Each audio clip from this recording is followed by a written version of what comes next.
Chers amis, Frédéric et Père Julien, bonjour et bienvenue. Nous parlons aujourd'hui de l'évangile de ce 5e dimanche de Pâques.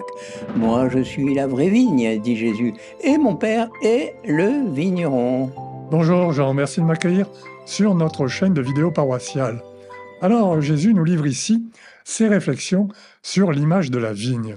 Et c'est une image très complète qui permet de saisir d'un seul regard ce qu'est la foi. Exactement, une image, vous le savez, vaut mieux qu'un long discours. Mais encore faut-il l'interpréter correctement, cette image. Et justement, c'est ce que nous allons essayer de faire aujourd'hui. Chers auditeurs, si vous aimez notre chaîne et que vous voulez nous montrer votre soutien, pensez à vous abonner et puis commentez, likez, partagez. Merci d'avance. Je vous lis le texte, nous verrons des images de la chapelle Sainte-Radegonde, perdue dans les champs de blé près de Couran, où j'ai célébré des obsèques cette semaine. Moi, je suis la vraie vigne, et mon père est le vigneron. Tout sarment qui est en moi, mais qui ne porte pas de fruits, mon père l'enlève. Tout sarment qui porte du fruit, il le purifie en le taillant, pour qu'il en porte davantage. Mais vous, déjà, vous voici purifiés grâce à la parole que je vous ai dite. Demeurez en moi, comme moi en vous, de même que le sarment ne peut pas porter de fruits par lui-même s'il ne demeure pas sur la vigne, de même vous non plus si vous ne demeurez pas en moi. Moi je suis la vigne et vous les sarments, celui qui demeure en moi et en qui je demeure, celui-là porte beaucoup de fruits, car en dehors de moi vous ne pouvez rien faire. Si quelqu'un ne demeure pas en moi, il est comme le sarment jeté dehors et il se dessèche.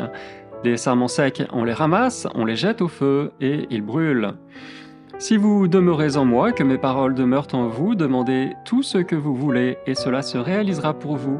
Ce qui fait la gloire de mon Père, c'est que vous portiez beaucoup de fruits, et que vous soyez pour moi des disciples. Magnifique texte de Jean 15 où il est question de la parabole de la vigne. Mais est-ce vraiment une parabole, Frédéric? Alors ce n'est pas tout à fait une parabole. Dans une parabole, il y a un récit, une intrigue, des personnages. Ici, Jésus ne nous raconte pas une histoire, il développe plutôt une image, l'image de la vigne. Oui, et comme l'image est développée des versets 1 à 17, eh bien, on ne parle pas seulement d'une image, mais d'une allégorie, machal en hébreu. Oui, Machal, mais dites-moi, la semaine dernière, nous avions aussi une image du même genre. Souvenez-vous de notre vidéo précédente, nous avions l'image du bon berger. C'était aussi une allégorie? Oui, alors ça vaut justement la peine de les comparer, ces deux allégories. L'image du bon berger établit une nette différence entre les disciples à l'intérieur de la communauté, puisqu'il y a les responsables de la communauté, les bergers, et puis les autres, c'est-à-dire le troupeau. Voilà, le peuple de Dieu. Avec l'image de la vigne, il n'y a pas de hiérarchie. Tous les baptisés sont sur un pied d'égalité, peu importe que les sarments soient placés en haut ou en bas. Ouais, sur un pied d'égalité. Les disciples sont donc sur un pied d'égalité à une seule condition, qu'ils soient greffés sur le cep, c'est-à-dire le Christ. Exactement, où on est greffé, où on ne l'est pas, où la sève circule en nous, où la greffe ne s'est pas vraiment opérée, et alors le sarment est sec, et il peut être jeté au feu. Oui, saint Augustin avait utilisé cette formule lapidaire dans un de ses sermons. Aut vitis, aut ignis, ou la vigne, ou le feu. Oui, c'est en effet ce que Jésus laisse entendre quand il dit sans demi-mesure, les sarments secs, on les ramasse, on les jette au feu et ils brûlent. Mais au fait, comment savoir si un sarment est bien greffé sur le Christ, mon père? Eh bien, les fruits, on reconnaît l'arbre à ses fruits. On reconnaît l'arbre à ses fruits, on reconnaît la qualité de la greffe aux grappes de raisin qui sont sur le cep. La sève qui circule dans les sarments produit normalement du fruit, et le travail du vigneron consiste à tailler les sarments de manière à apporter encore plus de fruits. Donc, je cite le premier verset de notre texte. Tout sarment qui porte du fruit, il le purifie en le taillant pour qu'il en porte davantage. Voilà, notez que l'expression porter du fruit revient 5 fois dans notre texte. C'est que la vie chrétienne consiste d'abord à donner du fruit. Franchement, je trouve que ce texte a une dimension très morale. Il faut agir, n'est-ce pas? Il faut agir, eh bien c'est pas si sûr, du moins il faut se garder d'agir en déconnectant notre action de notre foi. Oui, et donc pour le sarment que nous sommes, il y a plusieurs écueils. Par exemple, croire qu'on est greffé en cultivant un vague sentiment d'appartenance, mais sans chercher à apporter du fruit. C'est ce qu'on appelle du piétisme. On se fait une religion individuelle, sans vie de communauté, sans mettre en œuvre sa foi. Autre écueil, croire qu'on peut porter du fruit autrement qu'en étant greffé. Et vous l'avez compris, ça c'est de l'activisme. Agir pour agir. Et c'est ça, agir, multiplier les œuvres, mais sans se préoccuper de notre relation au Christ. Et là, il y a une critique de nos frères protestants qu'il faut vraiment entendre. Non, les œuvres sans la foi ne contribuent pas à notre salut. Admettons par exemple qu'il y ait sur la vigne d'autres fruits, mais qui ne viennent pas du cep, alors ces fruits, le vigneron ne cherchera pas à les récupérer. Ils ne contribuent pas à la santé de la vigne, puisqu'ils n'émanent pas de notre foi.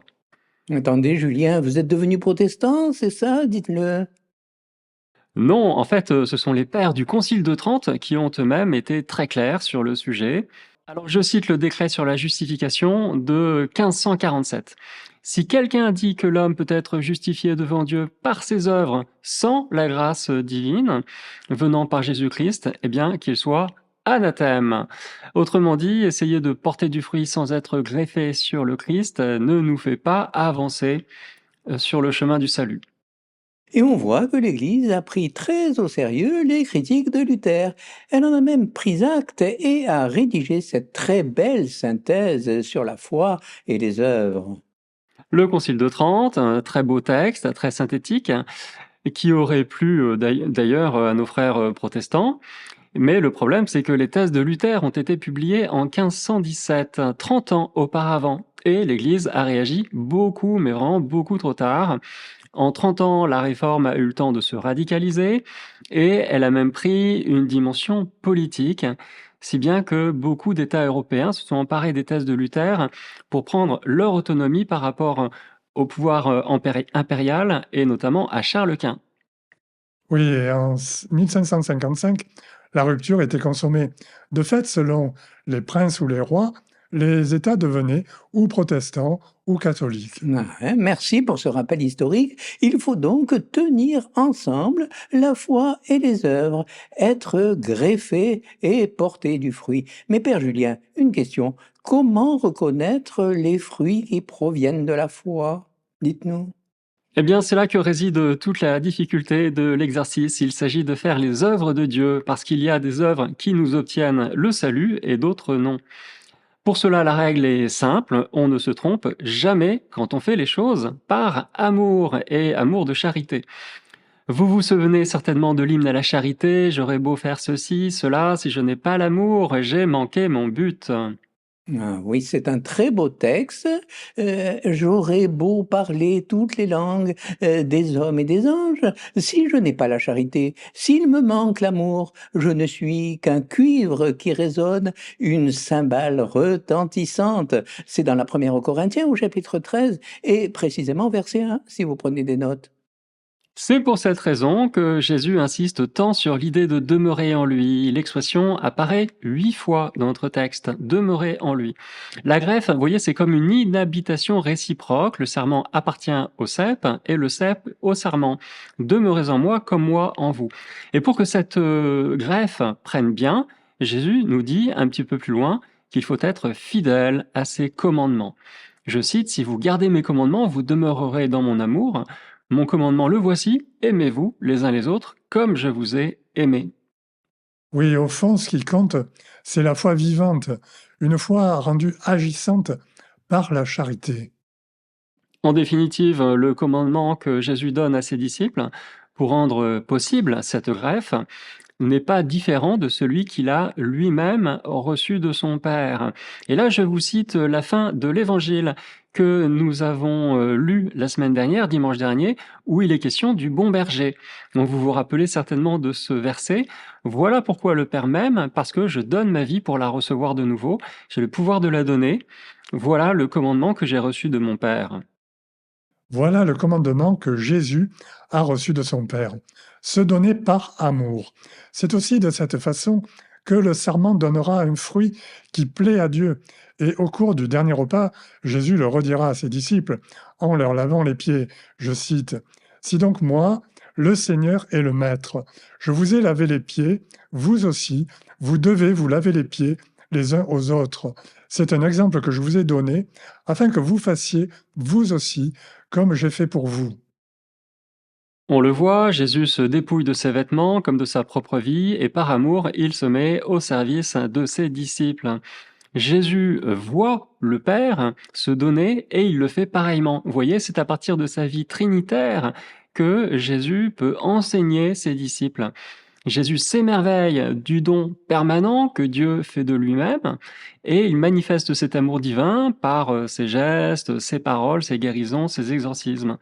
Le modèle de la greffe parfaite, en fait, on le voit, il est donc entre Jésus et Dieu son Père. Jésus voit les œuvres de Dieu, entre Dieu qui veut et Jésus qui agit, si vous me permettez cette expression, eh bien, il n'y a pas de perte en ligne, la communication est vraiment parfaite.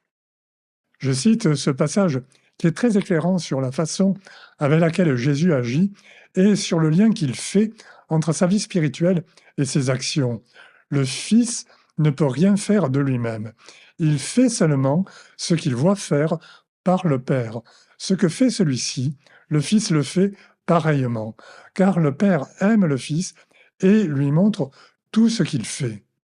De même, on le voit, le sarment ne peut rien faire par lui-même. Il se contente de laisser circuler la vie de Dieu qui produit d'elle-même du fruit.